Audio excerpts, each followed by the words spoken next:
উফ, কাব্য ভাইয়া, আপনি এমন করছেন কেন? আমার ব্যথা লাগছে। আহ। খুব লাগছে তাই না? অভ্যাস করে নে। কারণ আজকের পর থেকে এমন ব্যথা তোর রোজ পেতে হবে। আর আমি তো তোর হাতে ব্যথা দিচ্ছি। জানি না আর কোথায় কোথায় ব্যথা লাগবে তোর। কাব্য ভাইয়া, আমি কি করেছি? কেন আপনি আমার সাথে এমন করছেন? আমার কষ্ট হচ্ছে ভাইয়া, প্লিজ আমায় ছেড়ে দিন। চুপ, একদম চুপ। নিজের শরীরের বিশেষ বিশেষ অঙ্গ দেখিয়ে মানুষকে আকৃষ্ট করার মানে আজ তোকে হাড়ে হাড়ে আমি বোঝাবো। কাব্য রাগে দাঁতে দাঁত চেপে কথাটা বলল। কথাটা শেষ হতেই হঠাৎ করে কাব্য সুহার শাড়ির কুচিগুলো টেনে খুলে দিল। কাব্য সুহার শাড়ির কুচি একটা টান দিতেই পুরো শাড়ি খুলে কাব্যের হাতে চলে যায়। কাব্যের এমন আচরণের কোনো মানেই সুহা বুঝতে পারছে না। হতভম্ব হয়ে অবাক চোখে কাব্যের দিকে তাকিয়ে আছে সে। কাব্যর আগে গজগজ করছে। সুহা দেখতে পায় কাব্যের চোখজোড়া রক্তবর্ণ ধারণ করে আছে। কাব্য রাগে গজগজ করতে করতে সুহাকে উদ্দেশ্য করে বলল, তুই শাড়ি পরেছিস ছেলেদের, তোর সাদা পেট পিঠ এইসব পার্টির ছেলেদের দেখানোর জন্য, তাই না? ছেলেদের দৃষ্টি তোর প্রতি আকর্ষিত করার জন্য, তাই না? কাব্যের কথার কি উত্তর দেবে সুহা তা নিজেও জানে না সে। শুধুমাত্র কান্না ভেজা দৃষ্টিতে কাব্যের দিকে তাকিয়ে বুঝতে চেষ্টা করছে সুহা কেন কাব্য এইসব করছে। সুহাকে নিশ্চুপ দেখে কাব্য আরও রেগে যায়। সুহাকে উদ্দেশ্য করে কাব্য আবারও বলতে লাগলো, আমি তোকে কিছু জিজ্ঞেস করেছি সুহা। জানি তোর কাছে কোনো উত্তর নেই, কারণ তুই তো এই সবের জন্যই এমন করেছিস। তুই ঠোঁটে এত কড়া লিপস্টিক দিয়েছিস কেন? যাতে দূর থেকেও সবার দৃষ্টি তোর ঠোঁটের উপর পড়ে, তার জন্য, তাই তো? আজ তোর এই শখ আমি মিটিয়ে দিব। কাব্য নিজের কথাটা শেষ করতেই সুহার শাড়ির বাকি অংশটা টেনে খুলে দিল। সুহা কোনো কথা বলতে পারছে না। কিছু সময়ের জন্য একটা ঘোরের মধ্যে চলে যায় সে। কাব্যের কথাগুলো সুহার কানে বেজে চলেছে অবিরত। কাব্য তাকে এতটা নীচ মনে করলো কি করে? সুহা তো নিজের মনের খুশিতে এমন করছে সাজিনি, বরং বড় আপুরা তাকে একদম করে সাজিয়ে দিয়েছে। আর তার থেকেও বড় কথা হলো, সবাই তো এমন করেই সেজেছে, তবে কেন কাব্য তাকে দোষারোপ করছে? বিষয়টা কোনোভাবেই তার মাথায় ঢুকলো না। কাব্য সুহার শাড়িটা নিচে ফ্লোরে ফেলে দিল।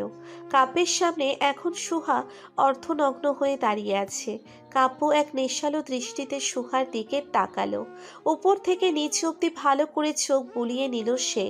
সুহার পায়ের কাছে হাঁটু গেড়ে বসে পড়ল কাব্য। সুহার মেদবিহীন ফর্সা উজ্জ্বল পেটের মধ্যে নাভিটা স্পষ্ট দেখা যাচ্ছে। কাব্য আলতো করে সুহার নাভিতে নিজের হাত লাগালো। কাব্যের হাতের স্পর্শে সুহার শরীরে কোনো ধরনের অনুভূতি কাজ করলো না। কাব্য নিজেকে আর ধরে রাখতে পারল না। সুহার পেটের মাঝে পিঠের মাঝে ইচ্ছে মতো আঁচড় কাটতে লাগলো। কাব্য উন্মাদের মতো সুহার সারা শরীরে হাত বুলিয়ে আদর করে যাচ্ছে। সুহা ব্যথায় কুঁকড়িয়ে উঠল বেশ শব্দ করে। কাব্য কখনো তার সাথে এমন ব্যবহার করেনি, যার কারণে সুহা বেশ অবাক হয়ে যায়। এমন আচরণের কোনো মানেই সে বুঝতে পারল না। কাব্য সুহার বুকের উপর নিজের মাথা ঠেকিয়ে নিজের নাক ঘষতে লাগলো। সুহা ভয়ে ও ব্যথায় কেঁদে কেঁদে কাব্যকে উদ্দেশ্য করে বলতে লাগলো, কি করছেন কি ভাইয়া? লাগছে আমার। ছাড়ুন আমাকে প্লিজ। সুহার কথাগুলো শুনে কাব্য আরো বেশি রেগে গেল। রাগে গজগজ করতে করতে কাব্য সুহাকে দেওয়ালের সাথে চেপে ধরে বলতে লাগলো, এখন তো লাগবে, যখন পার্টির সবাই চোখ দিয়ে তোকে গিলে খাচ্ছিল তখন বেশ আনন্দ লাগছিল, তাই না? আর যখন আমি তোকে ছুলাম তখন তোর শরীরে ফোসকা পড়ে গেল। কাব্য কথাটা বলতে বলতে সুহার খোপা করা চুলগুলো মুঠি করে শক্ত করে ধরে দাঁতে দাঁত চেপে বলতে লাগলো, চুল খোপা করে বেঁধেছিস যাতে পিঠটা দেখতে কারো অসুবিধা না হয়। আজ তোর চুল আমি। কাব্য কথাটা সম্পূর্ণ না বলে সুহার চুলের খোপা ধরে টান দিতেই চুল খুলে যায়। কাব্যের আঁচড়নে সুহা চমকে যায় আর চুল ধরার কারণে ভীষণ ব্যথা পায়। কাব্যের সেই দিকে কোনো ভ্রুক্ষেপ নেই, আর থাকবেই বা কেন? কাব্য বারবার করে সুহাকে বুঝিয়েছে যে সে যেন সবার মতো করে না থাকে। সুহার দিকে তাকানোর অধিকার শুধুমাত্র কাব্যের আর কারণ না। কিন্তু সুহা কাব্যের কথায় কোনো পাত্তা না দিয়ে নিজের মনের মতো করে চলাফেরা করে, যা কাব্যের একদম সহ্য হয় না। কাব্য সুহাকে নিজের জীবনের চাইতেও বেশি ভালোবাসে।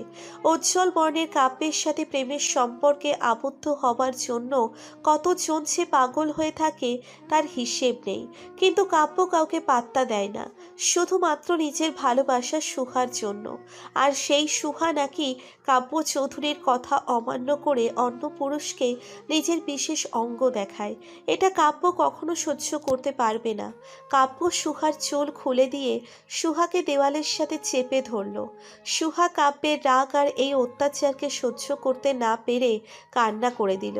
সুহা কান্না করে করে কাব্যকে বলল, কাব্য ভাইয়া, আপনি আমার কষ্ট দিয়েন না। বিশ্বাস করুন, আমি কিচ্ছু করিনি। বড় আপু আমাকে এমনভাবে সাজিয়ে দিয়েছে। আর আজ তো আমার জন্মদিন, তাই শাড়ি পরেছি। শাড়ি আমার অনেক পছন্দের, আর কখনো পরবো না আমি, কথা দিচ্ছি। প্লিজ আমায় দয়া করে ক্ষমা করে দিন। চুপ, একদম।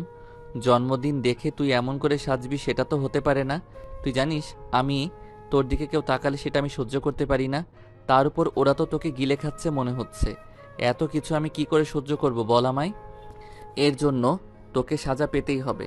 আমার রাগ কতটা ভয়ানক আর আমার কথা না শোনার পর কতটা ভয়ানক হতে পারে আজ তোকে বোঝাবো আমি। কাব্য সুহাকে দেওয়ালের সাথে চেপে ধরে কথাটা বলল। অতঃপর সুহার ঠোঁটের উপর লেপ্টে থাকা লিপস্টিকের দিকে তাকালো। সুহার ঠোঁট জোড়া কাঁপছে। কাব্য এক দৃষ্টিতে তাকিয়ে আছে সুহার ঠোঁটের দিকে। আপন মনে বলে উঠল কাব্য, না, এই কম্পিত ঠোঁটের দিকে দৃষ্টিপাত করে থাকলে হবে না।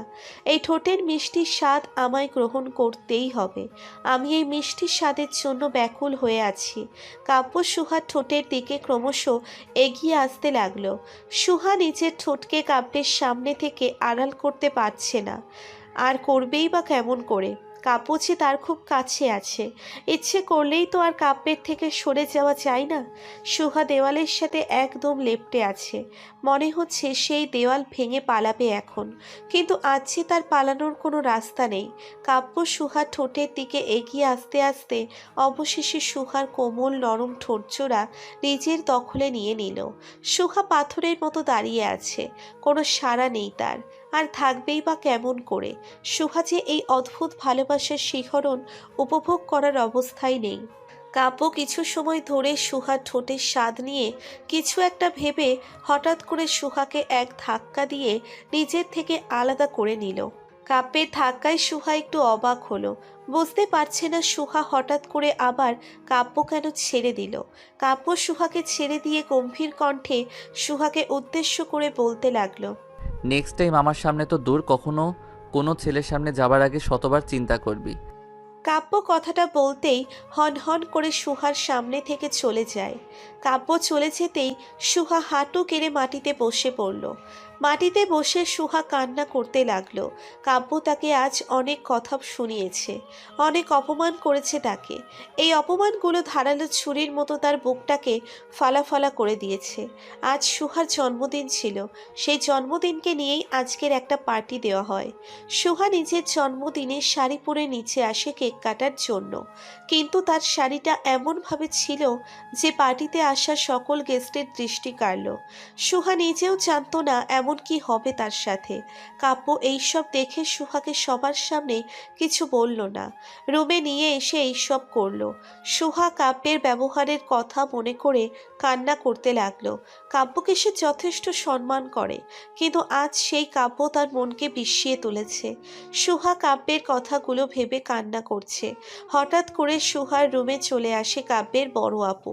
কাব্য হলো সুহার কাজিন, আর বড় আপু নিজেই সুহাকে এত সুন্দর করে সাজিয়েছে। উনি রুমে এসে সুহার এমন অবস্থা দেখে প্রশ্নসূচক দৃষ্টিতে বলে উঠল, এই সুহা, এইসব কি করেছিস তুই? কান্না করছিস কেন ফ্লোরে বসে? কি হয়েছে বল আমায়। কেউ কি কিছু বলেছে তোকে?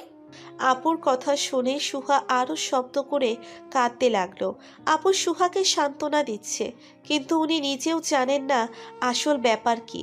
উনি আরো কিছুক্ষণ সুহাকে প্রশ্ন করার পর সুহা আপুকে উদ্দেশ্য করে নরম কণ্ঠে বলল, না, কিছু হয়নি, আর কেউ কিছু বলেনি আমায়। আমি এমনিতেই কান্না করছি। তুই তো কখনো এমনি এমনি কান্না করিস না। বল আমায় সত্যি করে কি হয়েছে। তুই তোর বোনকে বলবি না? আসলে আপু কাব্য ভাইয়া আমায়। সুহা কাব্যের বড় বোনকে সবটা বলার আগেই কাব্য সেখানে চলে আসে। কাব্যকে দেখতেই সুহা ভয়ে চুপসে যায়। আপু কাব্যকে উদ্দেশ্য করে রাগী কণ্ঠে বলতে লাগলো। এই কাব্য, কি হয়েছে তোর? সুহার সাথে তুই এমন করেছিস? কেন করেছিস? কি করেছে ও? ওর সাথে সব সময় তুই এমন কেন করিস বল তো আমায়।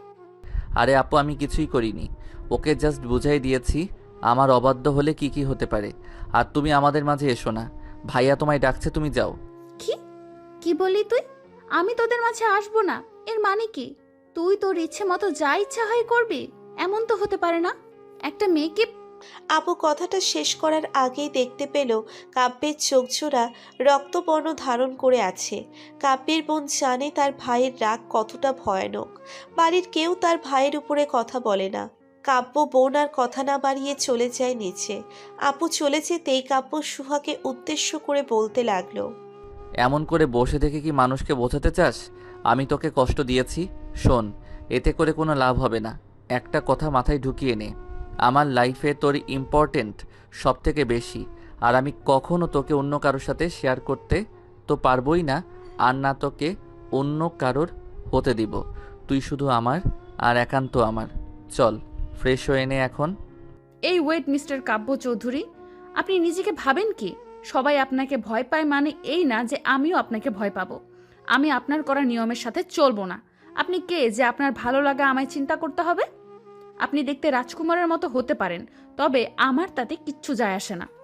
সুহার কথা শুনে কাব্যের রাগটা যেন দুম করে হাওয়া হয়ে যায়। কাব্য সুহার চোখে রাগ দেখতে পাচ্ছে স্পষ্ট। কাব্য নিজের রাগকে কন্ট্রোল করে ফ্লোর থেকে শাড়িটা তুলে সুহার দিকে এগিয়ে দিল। সুহা কাব্যের হাত থেকে শাড়িটা টান দিয়ে নিয়ে ফেলে দিল। কাব্য আবারও শাড়িটা তুলে সুহার হাতে দিয়ে সুহাকে উদ্দেশ্য করে বলতে লাগলো। আমার রাগ কিন্তু তোর রাগের থেকে কম না। যদি শাড়ি পরতে না চাস তো আমি জোর করে পরিয়ে দিব। আর কি যেন বললি, কোন অধিকারে তোর উপর আমি নিজের মত চাপিয়ে দিচ্ছি? তবে শোন, ভালোবাসার অধিকারে। আমি তোকে ভালোবাসি, সেটা তুই না বাসলেও আমি বাসি। আর তুই যাতে আমার কথা মতো চলিস তার ব্যবস্থাও আমি করছি। কাব্যের কথা শুনে সুহা থ মেরে যায়। কিছু বলার ভাষা নেই তার। কাব্য নিজের হাতে সুহাকে শাড়ি পরিয়ে দিতে লাগলো। সুহা বুঝতে পারছে না এ কেমন ভালোবাসা, আর এত মানুষ থাকতে কাব্য কেন তার পিছনে পড়ে আছে। এত মেয়েরা কাব্য বলতেই পাগল হয়ে যায়, তাদের ছেড়ে কেন কাব্য তাকে ভালোবাসে? কথাটা ভাবতেই সুহা দেখতে পেল কাব্য তাকে শাড়ি পরিয়ে ফেলেছে। শাড়ি পরানো হয়ে যেতেই কাব্য সুহাকে উদ্দেশ্য করে একা বাঁকা হাসি দিয়ে বলল। বাবা মাকে বলে দিয়েছি তোকে যেন আমাদের বাড়ি নিয়ে আসে। আর তুই যদি এই বিয়ে ভাঙার কোনো চেষ্টা করিস তবে তোকে আমি কী যে করব সেটা আমি নিজেও জানি না। কাব্য কথাটা বলতেই সুহার রুমের থেকে বেরিয়ে যায়। সুহা বিছানার উপর বসে পড়ে। এমনিতেই কাব্য দেখতে শুনতে খারাপ তো বলা যায় না, তবে অনেক রাগী। আর এই রাগটা বাদে সুহাও মনে মনে কাব্যকে পছন্দ করে। তবে কাব্য আজ যা তা বলল, তারপর কাব্যকে কি করে মন থেকে মেনে নিবে সেটাই বুঝতে পারছে না সুহা। রাতের দিকে সুহার বাবা মা বিয়ের কথা সুহাকে জানায়। সুহা বাবা মায়ের মুখের উপর কোনো কথা বলে পারে না, আর বললেই বা কি হবে? কাব্য যদি জানতে পারে সুহা থেকে বিয়ে করতে চায় না, তবে তো সুহাকে জোর করে হলেও বিয়ে করবে। তাই সুহা আর অমত করল না, কাব্যকে বিয়ে করতে রাজি হয়ে যায় সে। কাব্য সুহার বিয়েতে রাজি কথাটা শুনে খুশিতে পাগল হবার উপক্রম হয়ে যায়, কারণ কাব্য তো সেই ছোট্টবেলা থেকে সুহাকে ভালোবাসে, আর তার ভালোবাসা পূর্ণতা পাবে। একটা কথা কি জানেন, যেই মানুষগুলোর রাগটা বেশি হয় তারা মন থেকে ভালো হয়। তারা আর যাই হোক না কেন প্রতারক না। ভালোবাসার মানে তারা খুব ভালো করেই জানে, আর একটু ভালোবাসা পাবার জন্য তারা সর্বদা পাগল হয়ে থাকে। দোয়া করবেন সুহা আর কাব্য যেন রাগে অভিমান কমিয়ে ভালোবাসা দিয়ে ভালো থাকতে পারে।